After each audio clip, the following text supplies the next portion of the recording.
Assalamualaikum warahmatullahi wabarakatuh. Alhamdulillahirabbil alamin. Allahumma sholli wa sallim barik ala sayyidina Muhammad wa ala alihi wa ashabihi ajmain. Amma ba'du.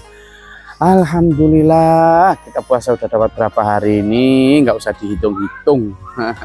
Nggak usah dihitung-hitung, tetap saja nanti waktu buka puasa akan datang. Nah, justru sekarang yang kita hitung dulur kira-kira tadarus nggak? Tadarus ya. Nah, kalau tadarus saya cuma ngasih ngajak lah, bukan ngasih, ngajak untuk tadarus sudah bagus. Sekarang kita tambahi lagi dulu. Kita tambahi lagi, yakni kita meningkat dengan cara memanfaatkan puasa kita untuk benar-benar bersih-bersih, nyapu-nyapu. Kalau mau hari raya itulah orang kadang biasanya nyapu rumah, ngecat rumah, pokoknya indah-indahin rumah lah. Nah, anggap saja hari raya kita itu nanti ketika dipanggil Allah ya. Nah, tetapi dalam pas konteks Ramadan inilah kita juga sedang mendekati hari raya Idul Fitri. Nah, kita manfaatkan Ramadan ini untuk bersih-bersih dulu, untuk menyucikan, memperindah jiwa kita. Ya, alhamdulillah kita sudah puasa, itu satu di antara ikhtiar. Kita sudah tadarus juga ikhtiar lagi. Alhamdulillah bagi yang rajin tarawih juga alhamdulillah sudah menambah kebersihan diri. Kemudian juga sedekah, menambah amal. Nah, ada lagi nih dua hal. Satu nih adalah ayo kita mulai dengan meneliti atau mengingat kembali, buka halaman hidup kita.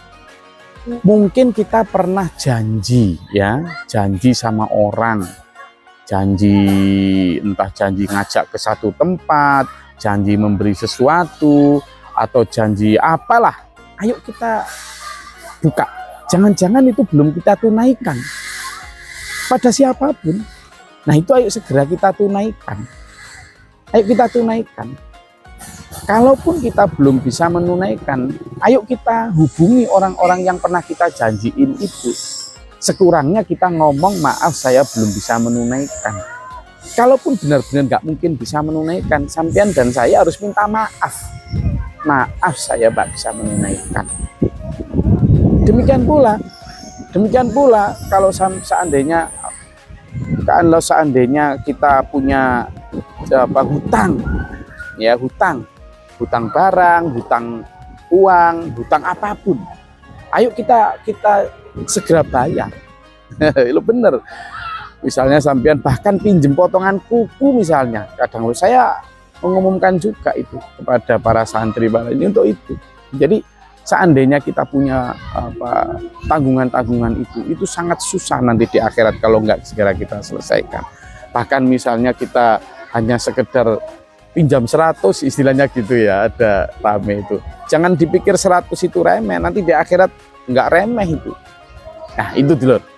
Maka saya juga memanfaatkan kesempatan ini untuk menyampaikan kepada para pemirsa dimanapun berada yang mungkin pernah dan kenal saya, satu, tolong kalau saya pernah janji, entah janji mengajak kemana, mengunjungi, atau janji memberi sesuatu, atau janji apapun, tolong japri saya supaya saya bisa melunasinya. Atau kalau saya pernah pinjam barang, pinjam uang, atau pinjam apapun, tolong saya dijapri, diberitahu supaya saya lepas dari hak itu dan saya bisa melunasinya, membayarnya, menggantinya dan sebagainya supaya tidak lagi jadi tuntutan nanti di akhirat. Oke. Yang kedua, nah ini belajar yang kedua adalah ayo kita juga bersih-bersih dengan cara apa? Menobati dosa kita pertama kepada Allah tentu. Yang kedua ini yang paling sulit adalah bersih-bersih dosa kepada sesama.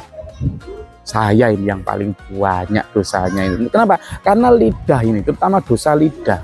Kadang kita ngomong niatnya itu guyon, tapi ternyata itu menyakiti hati orang. Minta maaf saya. Ayo saya juga ngajak, benar itu.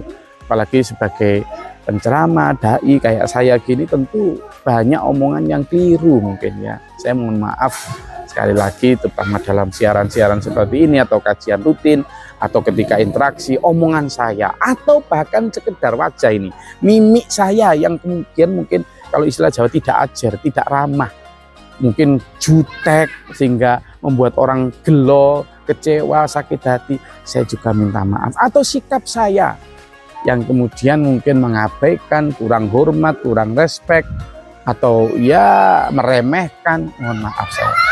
Selain tadi kata-kata yang mungkin menghina, mencaci dan lain sebagainya, saya mohon maaf. Saya ajak dulu untuk membersihkan diri, Kak. Karena itu nanti kalau orang yang kita sakiti hatinya itu masih menyimpan itu dan tidak diampuni, dimaafkan, itu bisa jadi tuntutan di akhirat. Karena itu saya mohon maaf betul, dan saya ngajak dulu juga begitu. Demikian pula kalau mungkin pernah gerakan, mungkin para santri ya, atau murid saya yang dulu, yang ketika saya masih muda itu mungkin pernah nyubit atau pernah menghukum secara fisik, ya kan? Saya minta maaf, karena itu harus dibersihkan betul, terutama memanfaatkan momentum Ramadan ini supaya kita bebas dari semua tuntutan dosa-dosa itu, terutama dosa hakul adam ini. Kalau dosa kepada Allah misalnya, misalnya sampai kelalaian nggak puasa gitu, tobat kepada Allah, kemudian besok diganti, selesai. Tapi kalau minta maaf sama, meskipun jangan kok enggak puasa lah ya, maksudnya begitu, kepada Allah bisa, tapi kalau kepada sesama ini sulit kalau mereka enggak. Sementara meminta maaf itu harus disebutkan apa salahnya. Nah ini yang berat, kadang orang malu, gengsi, padahal itu tadi ketemu sama orangnya minta maaf, sebutkan supaya bebas persoalan-persoalan kita di akhirat nanti. Oke, saya rasa itu momentum Ramadan. Ayo kita jadikan bersih-bersih dua hal, tentang yang pertama hutang, janji dan sebagainya, yang kedua adalah minta maaf atas semua kesalahan kita. Terima kasih, mudah-mudahan bermanfaat, berfaedah. Bila taufiq wal hidayah. Wassalamualaikum warahmatullahi wabarakatuh.